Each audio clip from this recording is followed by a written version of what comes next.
हर खबर में हूं आपके साथ शिखा। तो चलिए रुख करते हैं खबरों का। बुधवार को सीएम मनोहर लाल गुरुग्राम के सुल्तानपुर पहुंचे हैं, जहां सीएम मनोहर ने नेशनल पार्क के वृक्षारोपण कर वर्ल्ड वेटलैंड डे कार्यक्रम का शुभारंभ किया है। इस अवसर पर सीएम मनोहर लाल ने अपने संबोधन में कहा है कि प्रकृति की गोद में केवल मनुष्य ही नहीं, वन्य प्राणी, जंतु, पेड़ पौधे सब निवास करते हैं।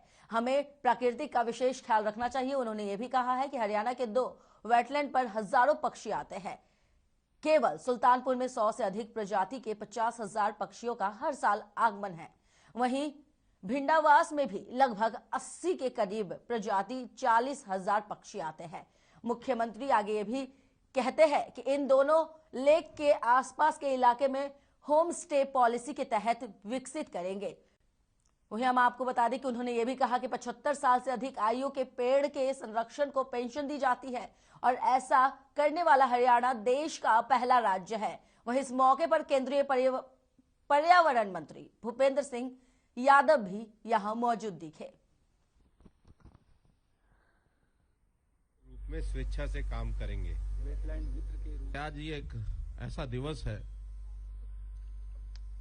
केवल दिवस ही नहीं है, केवल हम एक समारोह ही नहीं कर रहे, बल्कि आज एक विशेष प्रकार के संकल्प लेने का दिवस है। क्योंकि प्रकृति के गोद में जब हम देखते हैं हम सबका निवास है, केवल मनुष्यों का निवास है ऐसा नहीं है, बल्कि हमारे इर्द गिर्द वन्य प्राणी, जीव, वृक्ष आदि कितना ही ऐसा प्रकृति का स्रोत है जिनको समन्वय करके हम यदि चलेंगे तो हमारा जीवन सुखी होगा। पृथ्वी पर हम समझे कि हम अकेले रहते हैं ऐसा नहीं है, बल्कि हमारे इर्द गिर्द हमेशा हमारा सहयोग करने वाले वन्य प्राणी भी रहते हैं। ये पृथ्वी हम सबकी है, केवल हमारी नहीं है। इसलिए आज के दिन ये जो वेटलैंड दिवस है, इसके पीछे की जो भूमिका बताई गई है कि पृथ्वी और ये पानी, ये दोनों हमारे लिए उपयोगी हैं, तो दोनों का संरक्षण करना, दोनों का समन्वय बैठाना, दोनों का तालमेल बैठाना, ये बहुत आवश्यक है। इसलिए पानी के इस महत्व को, और खास करके जहां ये वेटलैंड्स है वहां वन्य प्राणी जो देश और दुनिया से हमारे आते हैं, ऐसा बताया गया है कि हरियाणा में जैसा 2 वेटलैंड्स का जिक्र हुआ है, सुल्तानपुर लेक और भिंडावास लेक, इसमें हजारों पक्षी ये दूसरे प्रदेशों से आते हैं, दूसरे देशों से आते हैं। रादर यहां आज ही मैंने जो जानकारी ली तो सुल्तानपुर में 100 से अधिक प्रजातियां, लगभग 50,000 पक्षी ये हर वर्ष यहां पहुंचते हैं।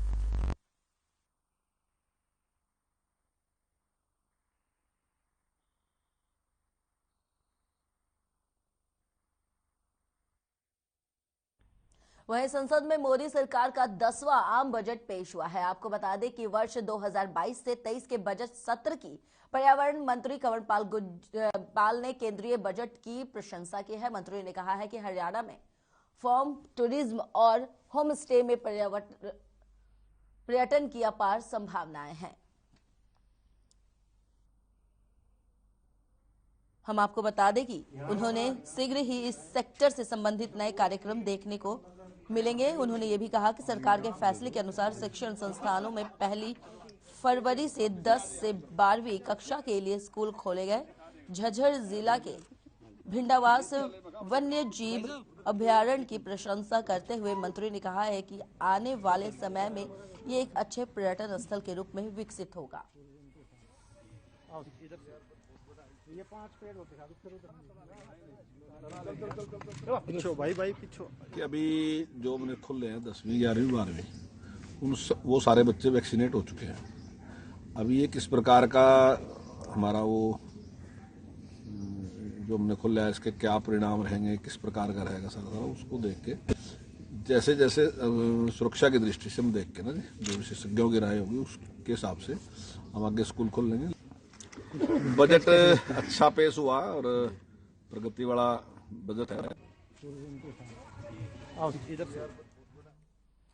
वहीं कांग्रेस के वरिष्ठ नेता और पूर्व मंत्री कैप्टन अजय सिंह यादव ने बुधवार को नूह जिले का दौरा किया है और जन समस्याओं को सुना है। इस दौरान वो कोटला झील पर भी पहुंचे और खेतों में भरे पानी से फसलों को हुए नुकसान के मुआवजे की मांग सरकार से की है। उन्होंने बीजेपी सरकार पर निशाना साधते हुए कहा है कि जब से बीजेपी सरकार सत्ता में आई है तब से कोटला झील की कोई सुध लेने वाला नहीं है।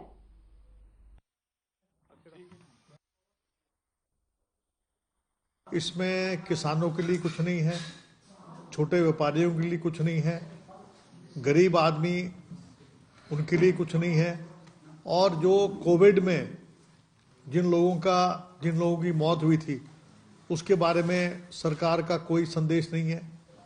आर्थिक जो सर्वेक्षण जो बता रहा है कि जो इनका अनुमान था 7.6 का वो 6.6 हो गया है, लेकिन मैं कहता हूं कि ये 4% से ऊपर इनका जो है जीडीपी ग्रोथ नहीं हुआ है। हमारे साथ है लेकिन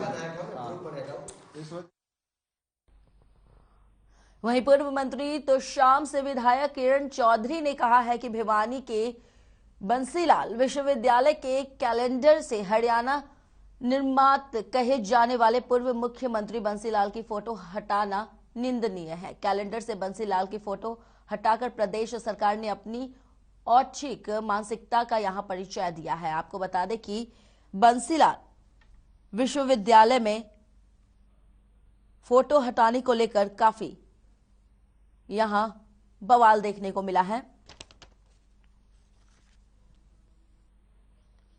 उन्होंने ये भी कहा है कि बंसीलाल विश्वविद्यालय के चौधरी बंसीलाल जी यूनिवर्सिटी भिवानी के कैलेंडर से जो हटाई गई है ये बहुत ही निंदनीय है और गठबंधन सरकार जो बीजेपी की है उसकी ये ओछी मानसिकता को अच्छी तरह से दर्शाती है। चौधरी बंसीलाल जी हरियाणा के निर्माता थे, ये सब जानते हैं, और इतिहास को मिटाने की कोशिश जो ये बीजेपी सरकार करने की कोशिश कर रही है ये कामयाब कभी नहीं होगी।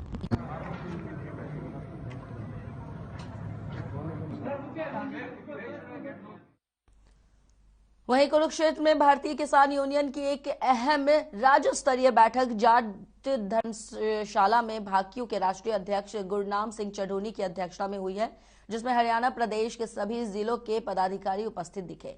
मीटिंग के दो मुख्य एजेंडे पर मिशन पंजाब और मिशन यूपी पर चर्चा की गई। मीटिंग में सर्वसम्मति से मिशन पंजाब और मिशन यूपी को मजबूत से चलाने का यहां पर प्रस्ताव रखा गया है। राष्ट्रीय अध्यक्ष गुरनाम सिंह चढ़ूनी ने कहा है कि सरकार ने किसानों से, आपको बता दें कि वादा खिलाफी कर वे विश्वासघात किया है।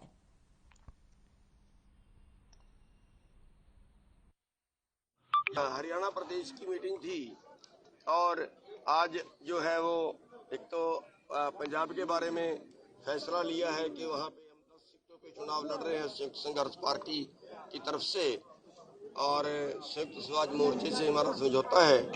तो उन 10 सीटों पर पूरे हरियाणा के लोग जाके वहां पे प्रचार करेंगे। उन जो संयुक्त संघर्ष पार्टी के हिस्से 10 सीटें हैं उनके समर्थन में, उनके उम्मीदवारों के समर्थन में जाके प्रचार करेंगे। और उत्तर प्रदेश का आज फैसला हमारे संगठन की तरफ से ये लिया गया है कि उत्तर प्रदेश में हमने बीजेपी का विरोध करना, हमारा बापू हमने छोड़कर चला गया ना दूसरी हम बेकार में वेस्ट कर दें तो फिर वो बेकार के काम में हो गया, फिर दोबारा उसकी रेपुटेशन सुधारना बड़ा मुश्किल हो जाता है। जैसे कि एक सभी का आदर सत्कार। वहीं टेलीकॉम टावर और ओएफसी केबल की परमिशन के लिए प्रदेश के मुख्य सचिव संजय कौशल की अध्यक्षता में बैठक आयोजित की गई है। जिला उपायुक्त कैप्टन शक्ति सिंह ने कहा है कि भारत सरकार आईटी पॉलिसी के तहत अलग अलग डाटा प्रोवाइडर का इंफ्रास्ट्रक्चर की मजबूती के लिए 25 दिनों के अंदर ही आवेदनों पर निर्णय लेना जाना है, जिस पर कार्य किया जा रहा है। जिला के विभिन्न डाटा सर्विस प्रोवाइडर के, आपको बता दें कि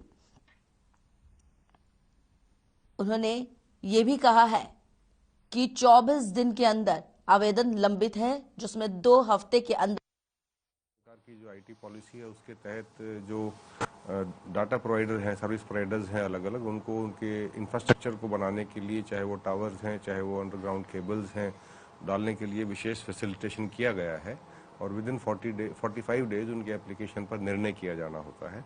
तो हमारे यहाँ समहाउ 24 के करीब एप्लीकेशन ऐसी हैं जो पेंडिंग पाई गई हैं और हमने एश्योरेंस दिया है कि अगले 2 वीक के अंदर हम उसको डिस्पोज ऑफ करेंगे।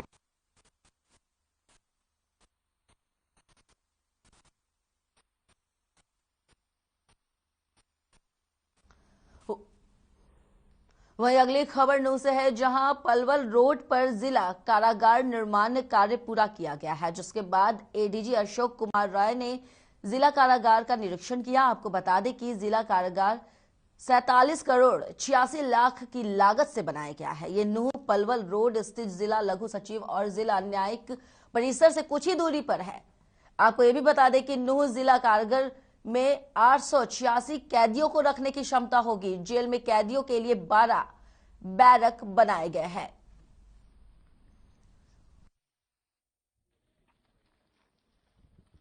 नई जेल बनी है नूंह में और इसका अभी इनॉग्रेशन होने वाला है, तो उसके लिए डेट और बाकी सारी चीजें फाइनलाइज हो रही हैं, तो उसका जल्दी ही इनॉग्रेशन होगा।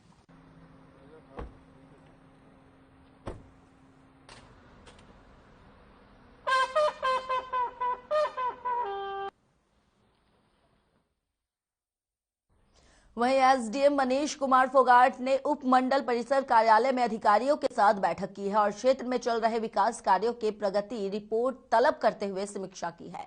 एसडीएम ने अधिकारियों को मुख्यमंत्री घोषणाओं और अन्य विकास परक योजनाओं की शीघ्र पूरा करने के यहां निर्देश भी दिए हैं। उन्होंने कहा है कि विभागीय अधिकारियों की जिम्मेदारी बनती है कि सीएम घोषणाओं को तय समय सीमा में अमली जामा पहनाए ताकि विकास कार्यों का लाभ आम जन को मिल सके।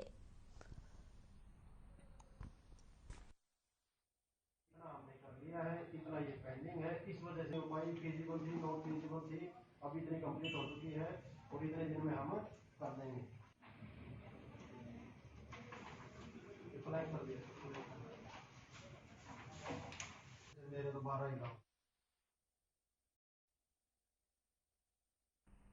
वहीं जुलाना में करोड़ों रुपए की लागत से बनाए गए अटल पार्क का उद्घाटन नए साल पर जुलाना से सांसद रमेश कौशिक और विधायक ने किया था, लेकिन उद्घाटन के दिन भी इस पार्क की पीछे की दीवार गिरी हुई थी, जिसे पूरा करने और 4 दीवारी कराने की मांग लोगों ने उठाई थी, जिस पर स्थानीय नेताओं, सांसद और विधायक ने इसे 10 दिन के अंदर पूरा करने का विश्वास दिलाया था। लेकिन इसके 1 महीने बीत जाने के बाद भी अब तक वो दीवार टूटी हुई है। स्थानीय लोग बार बार प्रशासन और नेताओं से गुहार लगा चुके हैं। अब तक कई कुछ भी यहां अमल नहीं हुआ है, जिसको लेकर किसान संगठन के लोग और स्थानीय लोगों ने पार्क का दौरा किया। प्रशासन की व्यवस्था और नेताओं की वादा खिलाफी पर रोष जताया है और किसान नेताओं ने कहा है कि अगर जल्द इस पार्क की 4 दीवारी को पूरा नहीं किया जाता है तो टैग की तरफ से का रास्ता यहां खोला नहीं जाएगा।